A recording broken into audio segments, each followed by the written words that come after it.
The world knew Zakk Wylde as Ozzy Osbourne's axe-slinging madman, the bearded Viking who tortured his Gibson Les Paul into submission night after night. But in the quiet corners of the metal world, those who really knew understood something else. Zakk Wylde was Dimebag Darrell's brother from another mother, bound not by blood, but by something deeper. A brotherhood forged in guitar strings, whiskey, and the unspoken code that what happens between brothers stays between brothers. For over 13 years, Zakk carried a secret Dimebag had entrusted to him, a promise he swore on his life he would never break. Then, in 2017, during a podcast that was supposed to be just another casual conversation about the old days, Zakk's voice cracked, his eyes went distant, and he said the words that would change how the world saw Dimebag Darrell forever. "There's something I've never told anyone. Something Dime made me promise to take to my grave, but I think he'd want people to know now." What came next wasn't just a revelation about one of metal's most beloved guitarists. It was a window into a soul so generous, so profoundly complex, that even his closest friends didn't know the full extent of who he really was. If you want to hear more untold stories about the legends who shaped metal music, hit that subscribe button now, because what you're about to discover will change everything you thought you knew about Dimebag Darrell. Most people think the Zakk Wylde and Dimebag Darrell friendship started at some metal festival or backstage at an Ozzy show, two guitar gods meeting in the usual rock and roll circus of the early 90s. The truth is far stranger and far more beautiful than that.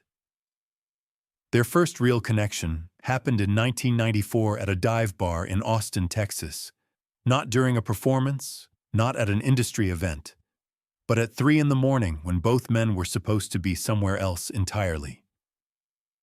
Zakk had just wrapped a brutal tour with Ozzy and was supposed to be on a plane back to Los Angeles. But something about the Texas night pulled him into a nameless bar on 6th Street, where the beer was cheap and the jukebox still played Sabbath without irony. Dimebag was there for reasons he never fully explained, sitting alone at the bar with his signature black-tooth grin, that lethal mix of Crown Royal and Coke, nursing something that looked like contemplation, which was unusual for a man known for turning every room into a party. What happened next became the foundation of a friendship that would span a decade and create moments of musical magic the world is still discovering. Zakk walked over, not with the swagger of a rock star making an entrance, but with the quiet respect one craftsman shows another. And he said something that Dimebag would later tell Vinnie Paul was the most honest compliment he'd ever received. "I've been playing guitar my whole life, and I've shared stages with the best. But watching you play made me realize I've been doing it wrong this whole time." Dimebag looked up from his drink, those sharp blue eyes cutting through the bar's dim light, and instead of the cocky response anyone might expect from a guitarist whose band had just released an album at #1 on the Billboard charts, he laughed that unmistakable Dimebag laugh and said something that surprised Zakk completely. "Brother, I've been stealing from you since I first heard Miracle Man, so if you've been doing it wrong, we're both screwed." That moment of mutual respect, of two masters acknowledging each other without ego or competition, became the bedrock of everything that followed. The late-night jam sessions, the phone calls that lasted until sunrise, and eventually, the secret that Zakk would carry like a sacred burden for 13 years. The friendship deepened in ways that surprised even their closest friends, because on the surface, Zakk and Dimebag seemed like polar opposites. Zakk was the disciple of Randy Rhoads, classically trained, with a methodical approach to composition. Dimebag was chaos incarnate, a field player who could barely read music but could make his Dean guitar scream with an emotion that transcended technical precision. But beneath those differences lived a connection that ran deeper than style or substance. They spoke the same language, the secret tongue of players who understood that guitar wasn't just an instrument, but a way of translating the inexpressible into sound. Their jam sessions became legendary among the small circle who witnessed them, moments of musical conversation that needed no audience because the dialogue itself was the reward. There's a bootleg recording that circulates among collectors, terrible quality audio from someone's cassette recorder, capturing Zakk and Dimebag in a Dallas rehearsal space in 1997, trading solos that started as Stevie Ray Vaughan and evolved into something that belonged to neither man individually, but to the space they created together. The Secret itself began to take shape during Ozzfest 2000, a sweltering Texas summer where Pantera and Black Label Society shared a bill that felt like destiny bringing brothers together on the same stage. Backstage at the Starplex Amphitheater in Dallas, while roadies scrambled to set up equipment and the early crowd's roar filtered through concrete walls, Dimebag pulled Zakk aside to a corner most people didn't even know existed, a small equipment room cluttered with road cases where you could actually hear yourself think. The noise and chaos of the festival felt like another world when that door closed, and in that sudden quiet, Dimebag's whole demeanor changed in a way that Zakk had never witnessed before. The perpetual grin faded, the mischievous sparkle in his eyes went dark, and when he spoke, his voice carried a weight that made Zakk understand this wasn't going to be another story about Eddie Van Halen or another debate about Marshall versus Mesa Boogie amplifiers. What Dimebag revealed in that equipment room would have seemed impossible to anyone who knew his public persona as the fun-loving, larger-than-life guitarist who treated every fan like family. Behind the parties and the pink goatee and the endless generosity, Dimebag carried a fear so profound that it shaped nearly every major decision he'd made since Pantera's breakthrough. That fear wasn't about failure or criticism. It went deeper, touching on something more fundamental about identity and authenticity and the gap between who the world thinks you are and who you know yourself to be. Dimebag told Zakk that every time he stepped on stage, every time he picked up that lightning bolt Dean guitar and became the Dimebag Darrell that fans expected, he felt like he was putting on a costume, playing a character that had been created by accident and then amplified by expectation until it became a trap he couldn't escape. The real Darrell Abbott, the kid who'd won guitar competitions at 14, who'd studied jazz and classical, and could play with technical precision that would shock anyone who only knew his aggressive Pantera style, felt increasingly buried under the weight of an image that demanded he be the party animal, the Southern rebel, the fearless metal warrior who never showed weakness or doubt. But here's where the story takes the turn that Zakk swore he'd never reveal, the detail that makes this more than just another tale of celebrity anxiety. Dimebag didn't just confess his fear to Zakk. He asked for help with a plan so audacious, so risky to everything he'd built, that even discussing it felt dangerous. He'd been secretly recording music for months, material that incorporated jazz fusion elements and classical guitar techniques that sounded nothing like the crushing metal riffs the world expected from him. The working title for the project was Diamond Returns, a reference to his pre-Pantera stage name and a signal that this music represented something more essential than the Dimebag persona. He'd accumulated roughly 40 minutes of material across 12 different compositions, and he wanted Zakk to hear them, to collaborate, to help him figure out if this music could ever see the light of day without destroying everything he'd built with Pantera. Zakk's response in that moment demonstrated why Dimebag had chosen him as the keeper of this secret. Instead of trying to talk Dimebag out of it, Instead of pointing out all the logical reasons why this was risky, Zakk simply nodded and said he'd help however he could.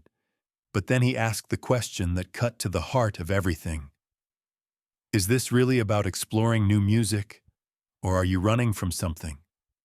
The silence that followed was answer enough, and in that silence, the plan shifted from something that might actually happen to something that served a different purpose, not as a real escape route, but as a psychological safety valve, a reminder that the trap of image and expectation wasn't permanent.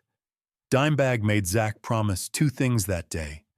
First, that he would never tell anyone about this conversation or the music he'd been writing.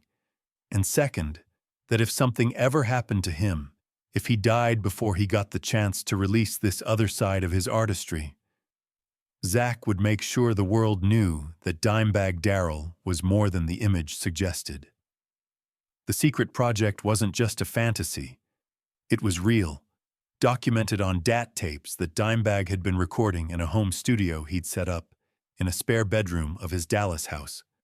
Zakk never heard the full tapes during Dimebag's lifetime because Dimebag was weirdly protective of the material, embarrassed almost, as if showing these songs to another guitarist would be more revealing than any personal confession could be.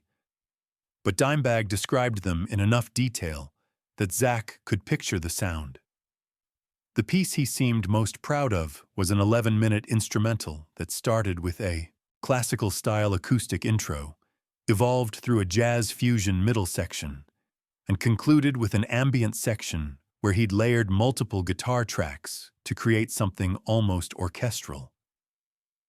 He'd tentatively titled it The Weight of Lightning, which Zakk understood was a reference to the lightning bolt Dean guitar that had become Dimebag's visual trademark, the weight being both the physical instrument and the symbolic burden of the image it represented.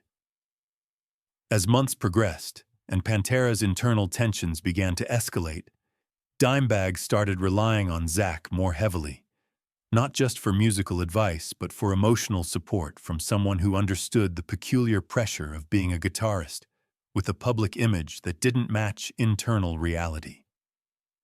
They'd talk on the phone for hours, often late at night after shows, and Dimebag would play snippets of his secret recordings over the phone, holding the receiver up to his studio monitors while Zakk listened from whatever hotel room he was calling from.